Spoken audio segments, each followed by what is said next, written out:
are going to talk about three different time periods of recession and the Great Depression. So first, let's focus on the Great Depression. It began with the stock market crash of 1929 and was made worse by the 1920s Dust Bowl. President Roosevelt responded to the economic calamity with programs known as the New Deal. Throughout the 1920s, the US economy expanded rapidly and the nation's total wealth more than doubled between 1920 to 1929, a period dubbed the Roaring Twenties. As a result, the stock market underwent rapid expansion, reaching its peak in August 1929. The American economy entered a mild recession during the summer of 1920. As consumer spending slowed and unsold goods began to pile up, which in turn slowed factory production. Nonetheless, stock prices continued to rise, and by the fall of that year, had reached stratospheric levels that could not be justified by expected future earnings, as consumer confidence vanished in the wake of the stock market crash. The downturn in spending and investment led factories and other businesses to slow down production and begin fearing their workers. So for the Roosevelt elected part, he took immediate action to address the country's economic woes. First, announcing a 4-day bank holiday during which all banks would close so that Congress could pass reform legislation and reform those banks determined to be sound. When the Great Depression began, the United States was the only industrialized country in the world without some form of unemployment insurance or social security. So that's the most of the Great Depression. So let's now begin with the recession of the 1953. So for the cause of the recession, this is even through the Korean War ended brought a reduction in defense spending. Revenues also dropped and deficits in both the full employment and actual budgets continued in 1954. The unemployment rate dropped dramatically after the war. GDP dropped near 8% from the average GDP line. For the second cause, in the case of gold, when demand declined or when machines replaced the miners, the effect was community-wide. Not only workers, but shopkeepers, as we felt the impact of change in the industrial structure and fact the prospect of economic decline. And for the Senator Paul Douglas, he is the most contributor in the recession first, and he has also reestablished a $50 million revolving fund to provide loans for new or expanding industries in depressed areas. A $100 million loan fund for new or expanding industry, another $100 million fund for the construction of public factories, a program to retain workers with extended UI benefits, tax amortization for industries that settled in depressed areas. So for the end of the recession, it's lasted for 10 months. It begins from July in 1953 and it ended at May in 1954. So let's now focus on the current economic situation. Now, the U.S. economic outlook appears healthy. The most critical indicator is the gross domestic product, which measures the nation's production output.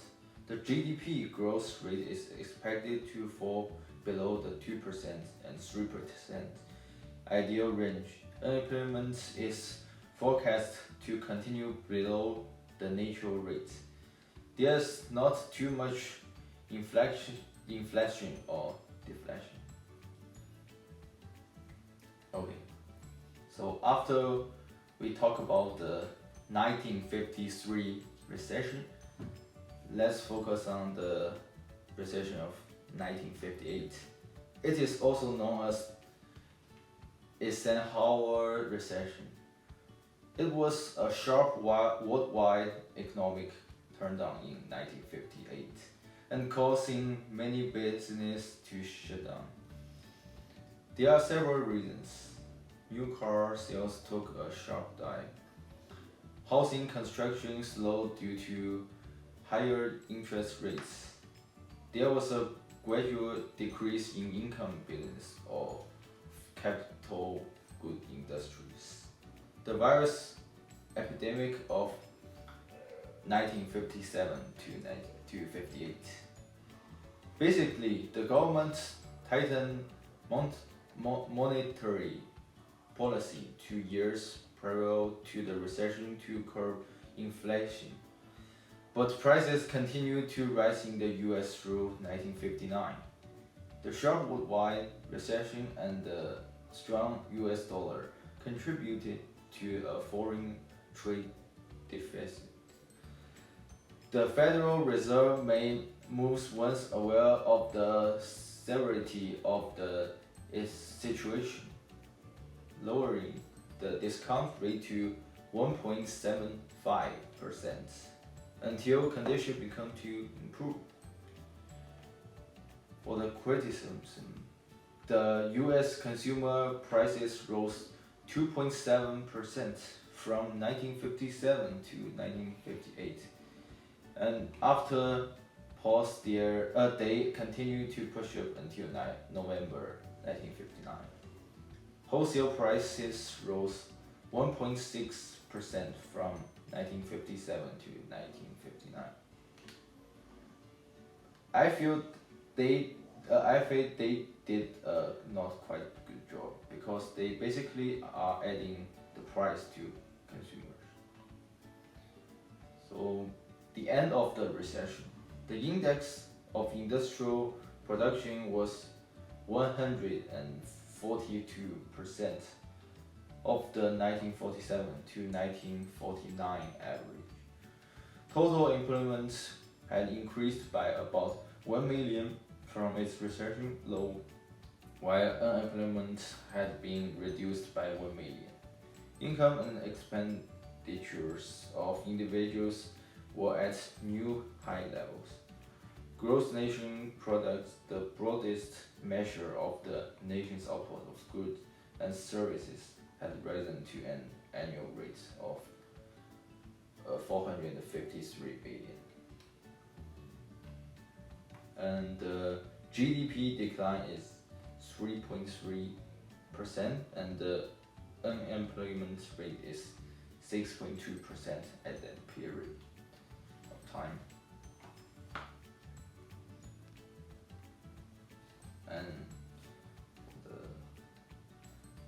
And later on, after the 1958, let's go to the 60 and 61. So the causes of the 1960 and 61 recession is just based on high inflation, high employment rates, and the bad growth national product rate. And so President Kennedy sought to accelerate economic growth by increasing government spending and cutting taxes, and increased funds for education. So, for the consequences of the recession, the GDP of the United States during this period fell 1.6%, and unemployment rate hits its peak at 7.1%. Kennedy knew that the economy was in big trouble, so he sent Congress an economic growth and recovery package consisting of 12 measures, increasing minimum wage from 0 to 0.25 per hour, and extension of the minimum wage to a greater pool of workers, and also increase in unemployment compensation with an increased aid to children of unemployed workers. So at the end, it begins from the April 1960s, and it lasted for 10 months. So it's ended actually on February in 1961. So the recession preceded the second longest economic expansion in the U.S. history.